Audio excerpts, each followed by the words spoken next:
నేను రీసెంట్గా మా కంపెనీలో ఇద్దరిని రిఫర్ చేశాను when my company was hiring. So అప్పుడు నేను మా కంపెనీ రిఫరల్ పోర్టల్లో వాళ్ళ రెజ్యూమ్స్ అప్లోడ్ చేసి at the same time HR కూడా మెయిల్ చేశాను. So HR directly call me.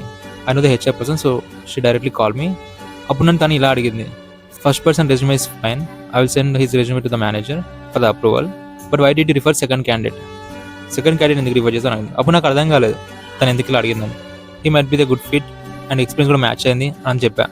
అప్పుడు నేను అడిగిన నెక్స్ట్ క్వశ్చన్ ఏంటంటే how many years of experience does he have అని. అప్పుడు నేను చెప్పాను 5 అని. Then how many companies he has worked అని అడిగేశారు. సో అప్పుడు నాకు ఎందుకు ఇలా అడుగుతున్నా అర్థం కాలేదు. సో దెన్ మళ్ళీ రెజ్యూమే ఓపెన్ చేసి చూసి అప్పుడు చెప్పాను 4 కంపెనీస్ అని. సో అప్పుడు she give a pass.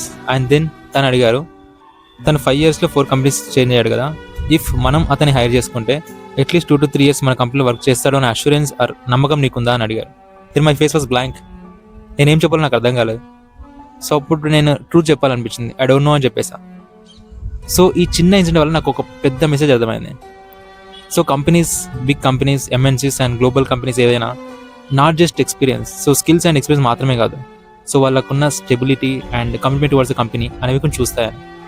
But it is fine, layoffs అయినప్పుడు కానీ లేదా కంపెనీ టాక్సిక్గా ఉండి మనం మెంటల్ హెల్త్ డిస్టర్బ్ అవుతుందంటే మనం స్విచ్ అవ్వడంలో తప్పలేదు.